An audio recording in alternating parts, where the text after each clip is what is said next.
রাখিলেন, কারণ প্রান্তশালায় তাহাদের জন্য স্থান ছিল না।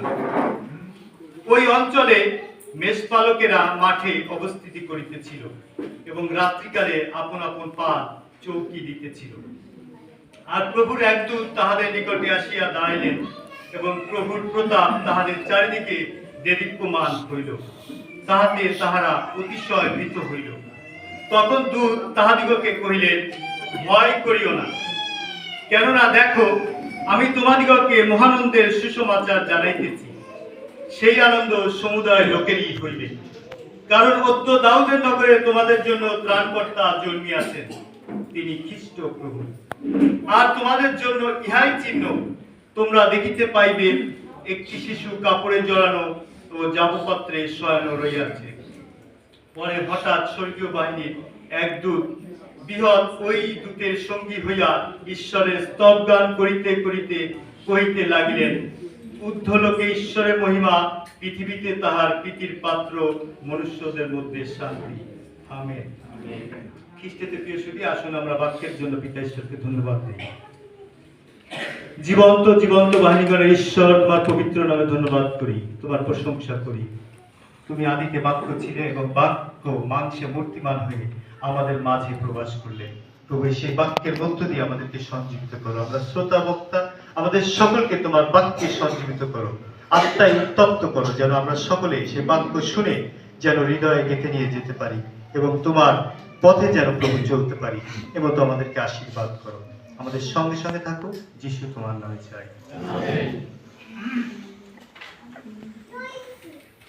ওয়েলসের প্রিন্স উইলিয়াম ও কেট প্রিন্সেস তারা একদিন আমেরিকা সফরে গিয়েছে এবং আমেরিকার সফরে গিয়ে তারা বোস্টন শহরে একটি বাস্কেটবল খেলার প্রতিযোগিতা দেখার জন্য সেখানে উপস্থিত হয়েছিল। আর যখন কোচ জানতে পারলেন এখানে প্রিন্স এবং প্রিন্সেস উপস্থিত আছেন, আর তখন তিনি একটি প্রেস কনফারেন্স আহ্বান করলেন এবং সেই প্রেস কনফারেন্সে সেই প্রিন্সকে বললেন, আপনি কি জোসেফ, আপনি কি মেরি? তারা বললেন, না, আমরা জোসেফ নই, মেরিও নই। তখন তিনি বললেন, আমি ওয়েলসের রাজকুমার। এবং তার স্ত্রী কেট বললেন, আমি ওয়েলসের রাজকুমারী। এটি মজা করার জন্য সেই কোচ এই উক্তি করেছিলেন। আজকে আমরা এখানে একটি রাজকীয় পরিবারের কথা আলোচনা করতে যাচ্ছি। পৃথিবীর ইতিহাসের সবচেয়ে জনপ্রিয় এবং সবচেয়ে শক্তিশালী পুস্তক হলো বাইবেল, এবং পৃথিবীতে সবচেয়ে বেশি ভাষায় অনুবাদিত বই হলো বাইবেল। আর এই বাইবেলে প্রভু যীশু খ্রিস্টের আগমন সম্পর্কে 3000-এর উপরে ভবিষ্যৎবাণী করা হয়েছে। হযরত মুহাম্মদ সাল্লাল্লাহু আলাইহি ওয়াসাল্লাম তার পবিত্র কুরআনে 5 বার প্রভু যীশু খ্রিস্ট সম্পর্কে উল্লেখ করেছেন। ডাক্তার লুক তার লেখনীর মাধ্যমে প্রকাশ করেছেন প্রভু যীশু খ্রিস্ট হলেন সেই রাজকুমার, যিনি সমস্ত পৃথিবীকে পাপ থেকে মুক্ত করবেন, যিনি পৃথিবীকে উলটপালট করে নতুন পৃথিবী সাজাবেন। 1450 খ্রিস্টাব্দে মসি যিশুর বিষয়ে ভবিষ্যৎবাণী করেছিলেন। গণনা পুস্তক 24 অধ্যায় 17 পদে আমরা যদি সেখানে দেখি যে মসি তিনি প্রভু যীশু খ্রিস্ট সম্পর্কে ভবিষ্যৎবাণী করেছিলেন। গণনা পুস্তক 24 অধ্যায় 17 পদ, আমি তাহাকে দেখিব কিন্তু এক্ষণে নয়, তাহাকে দর্শন করিব কিন্তু নিকটে নয়। যাকব হইতে এক তারা উদিত হইবে, ইসরায়েল হইতে এক রাজদণ্ড উঠিবে, তাহা মোয়াবের 2 পার্শ্ব ভগ্ন করিবে, ক্লহের সন্তান সকলকে সংহার করিবে। আমেন।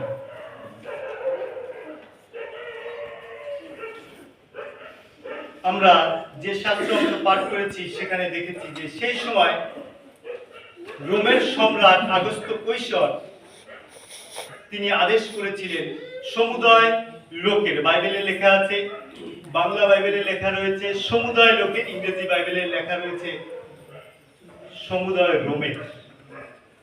লোকদের নাম লেখানোর কথা। অর্থাৎ এই প্রথম আদমশুমারি করা হয় রোম সম্রাট আগস্ত কৈসারের আদেশ অনুসারে। সমুদয় রোমের লোক তাদের নাম লিখে দিবে, আদমশুমারি হবে এবং তাদের যে ট্যাক্স কালেকশন করা হয় এবং জনগণের হিসাবটা নেওয়া হয় সেটা যেন সুন্দরভাবে পরিচালিত হয়, এই জন্য নাম লেখানোর জন্য আদেশ করলেন। যোসেফ ও মরিয়াম নাম লেখানোর জন্য জিউদিয়ার বেথলেহেম নগরে গেলেন।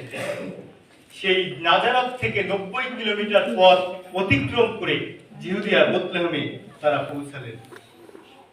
কারণ যোসেফ এবং মরিয়াম তারা দাউদের কুল ও গোষ্ঠী জাতি ছিলেন। আমরা যদি মথি 1 থেকে 16 পদ দেখি, সেখানে দেখতে পাবো যে প্রভু যীশু খ্রিস্টের সে বংশাবলী। আর প্রভু যীশুর জন্ম হয়েছিল জিহুদিয়ার বেথলেহেমে। আর এই বেথলেহেমকে সেই হিব্রু ভাষায় যদি আমরা ব্যাখ্যা করি তাহলে দেখতে পাবো বৈত অর্থ রুটি, হেম অর্থ ঘর। আর সেই সময় সেই জিহুদিয়ার বেথলেহেম নগরে প্রচুর রুটি বা আটা বা গম উৎপাদন হতো, যে কারণে বেথলেহেমকে বলা হয়েছে সে রুটির ঘর। আর প্রভু যীশু খ্রিস্ট তার বাক্যে তিনি বলেছেন, যোহন তার 6:35 পদে, I am the bread of life, যে আমার কাছে আসে সে কখনো ক্ষুধার্ত হবে না। এই কারণে প্রভু যীশু এই উক্তি করেছেন, আমি জীবন রুটি। বেথলেহেম নগর জেরুসালেম শহর থেকে 5 কিলোমিটার দক্ষিণে অবস্থিত। সেই সময় বেথলেহেম নগরে 200 লোক বাস করত।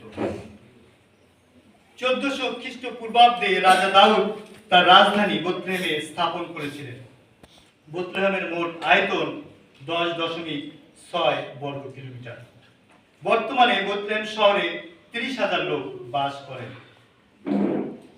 বর্তমানে প্রভু যীশু খ্রিস্ট যে শহরে যে স্থানে জন্মগ্রহণ করেছিলেন সেখানে একটি চার্চ রয়েছে যার নাম চার্চ অফ নেটিভিটি।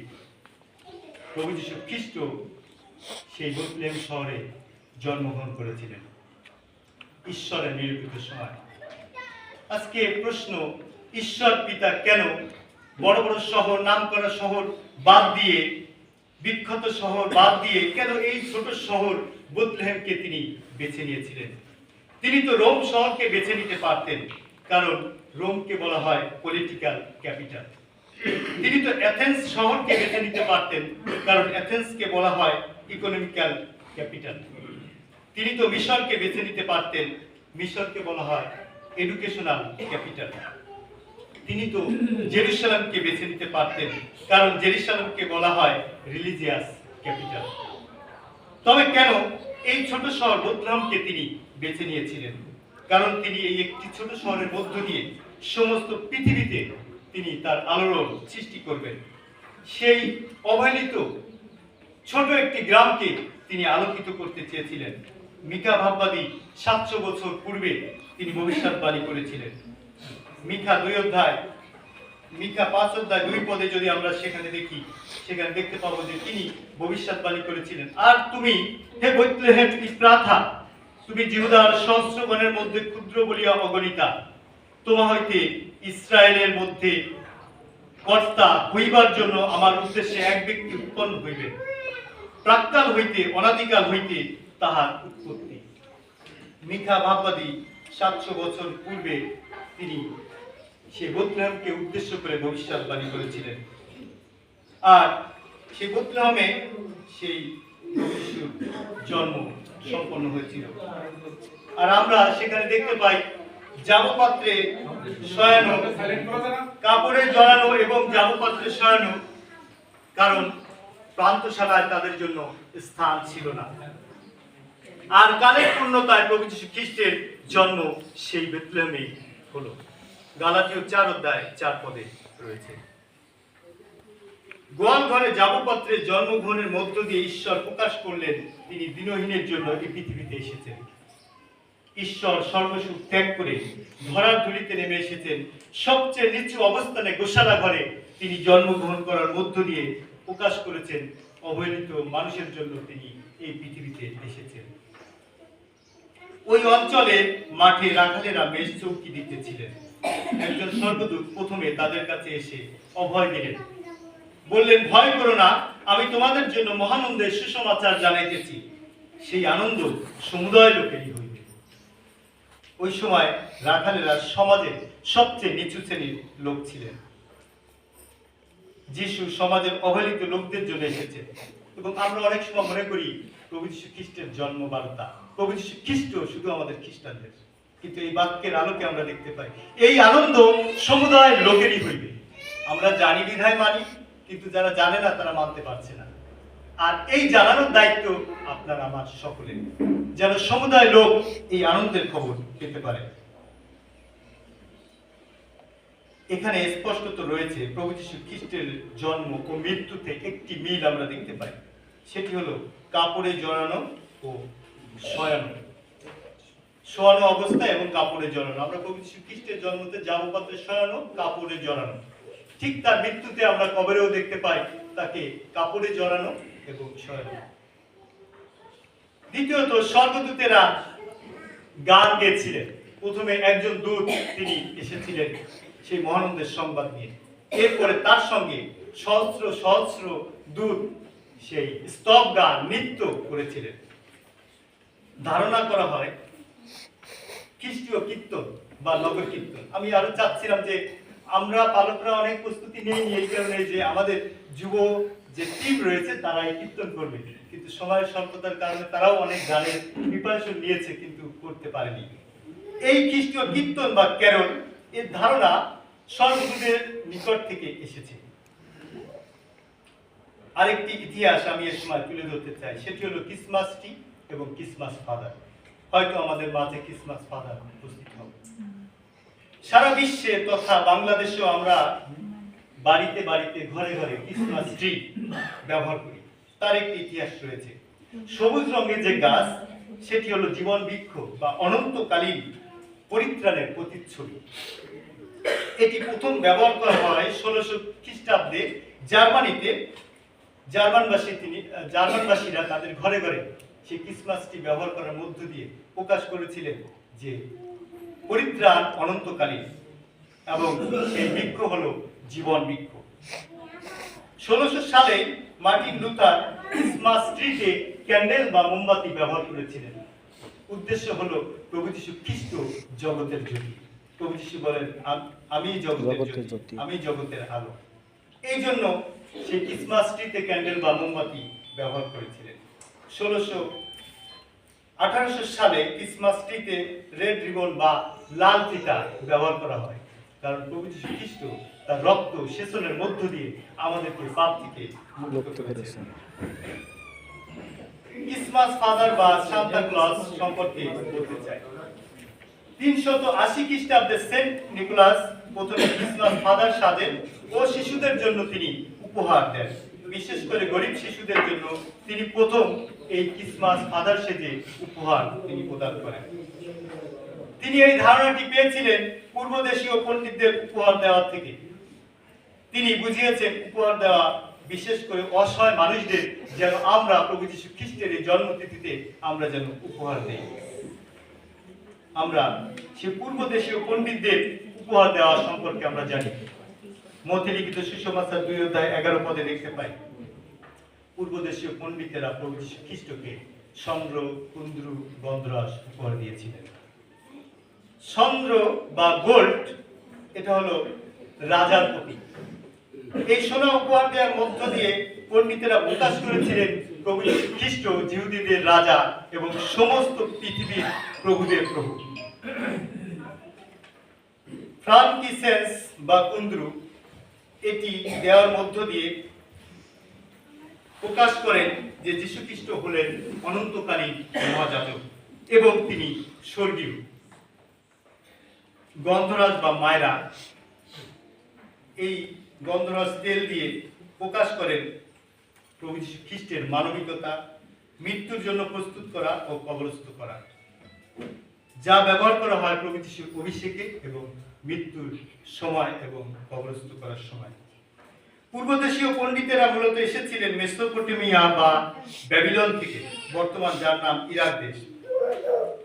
তারা যে পণ্ডিত এর প্রমাণ, তারা যে পরিপক্ক তার প্রমাণ আমরা দেখতে পাই দানিয়েল ভাববাদী পুস্তক 1 অধ্যায়, সেখানে দেখতে পাই যে তারা সর্বজ্ঞানে, সর্ববুদ্ধিতে, সর্বকিছুতে তারা পারদর্শী ছিলেন। যিশুর জন্মের 500 বছর পূর্বে পূর্বদেশীয় পণ্ডিতদের সম্পর্কে আমরা জানতে পাই। তারা আকাশে তারায় গণনা করার মধ্য দিয়ে প্রভু যীশু খ্রিস্টের সেই খোঁজ তারা পান। চাইনিজরা বিশ্বাস করেন ক্রিসমাস সম্পর্কে। তাদের বিশ্বাস হলো ঈশ্বর মানুষ রূপে পৃথিবীতে আসলেন, কুমারীর গর্ভে জন্মগ্রহণ করলেন, রাখালেরা পণ্ডিতেরা দেখতে আসলেন, তিনি বৃদ্ধি পেলেন, সুসমাচার প্রচার করলেন, কুশের জীবন দিলেন, মৃত্যুকে জয় করে পুনরুত্থিত হলেন এবং প্রমাণ করলেন একমাত্র তিনিই পারেন মানুষকে পাপ থেকে মুক্ত করতে। এটাই হলো ক্রিসমাস। আমরা মূল বচনে দেখেছি, পদ্ম দাউদের নগরে তোমাদের জন্য একজন ত্রাণকর্তা জন্মিয়াছে, তিনি খ্রিস্ট প্রভু। আজ দাউদের নগরে আমাদের জন্য একজন ত্রাণকর্তা জন্মিয়াছে, তিনি খ্রিস্ট প্রভু। আমরা দেখতে পাই যে ত্রাণকর্তা মানে মুক্তিদাতা বা পরিত্রাতা। এখানে প্রভু যীশু খ্রিস্টের জন্মের মধ্যে নিহিত রয়েছে তার মৃত্যুর ঘটনা। আজকে যদি তিনি আপনাকে আমাকে ত্রাণ করতে চান, উদ্ধার করতে চান, তাকে মৃত্যুবরণ করতে হবে। এই জন্মবারতার মধ্যে রয়েছে প্রভু যীশু খ্রিস্ট আপনাকে আমাকে উদ্ধার করতে চান। তিনি সেই চিরন্তন অভিষিক্ত মহাযাজক, যিনি আপনার আমার পাপের জন্য ক্রুশে জীবন দিয়েছেন। প্রভু যীশু খ্রিস্ট আজ আর দাউদের নগরে জন্মগ্রহণ করবেন না। আজ তিনি আপনার আমার হৃদয়ের গোশালায় জন্মগ্রহণ করতে চান। আপনার আমার হৃদয় কি প্রস্তুত আছে? নাকি পাপরূপ খড়কুটা মলমূত্রে সে জায়গা দখল করে রয়েছে? হতে পারে আমাদের বয়স 30, 40, 50, 60, 70 ইত্যাদি।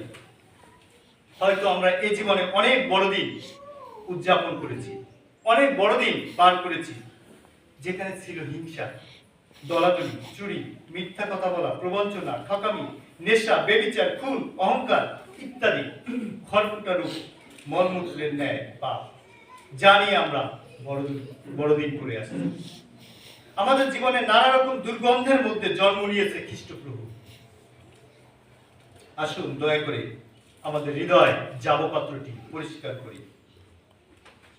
অন্যথায় প্রভু যীশু খ্রিস্টের জন্মতিথি পালন করা হবে, কিন্তু আমাদের হৃদয়ে যে দুর্গন্ধ রয়েছে সেই দুর্গন্ধের মধ্যেই প্রভু যীশু খ্রিস্টের জন্ম হবে, আর এই দুর্গন্ধ তিনি সইতে পারবেন না।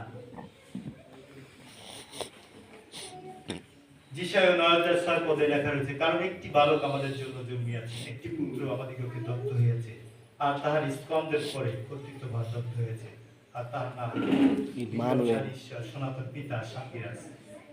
আজকে আমাদের জীবনে, আমাদের বয়স যতটাই হোক না কেন, আমাদের জীবনে একটি সুবর্ণ সুযোগ রয়েছে আরেকটি বার হৃদয় থেকে হিংসা, দলাদলি, রেষারেষি, সেই মলমূত্র, খড়কুটা যেটা আমাদেরকে নোংরা করে রেখেছে, আমাদের হৃদয়ে যাবপাত্রটি নোংরা করে রেখেছে, সেটিকে পরিষ্কার করতে হবে।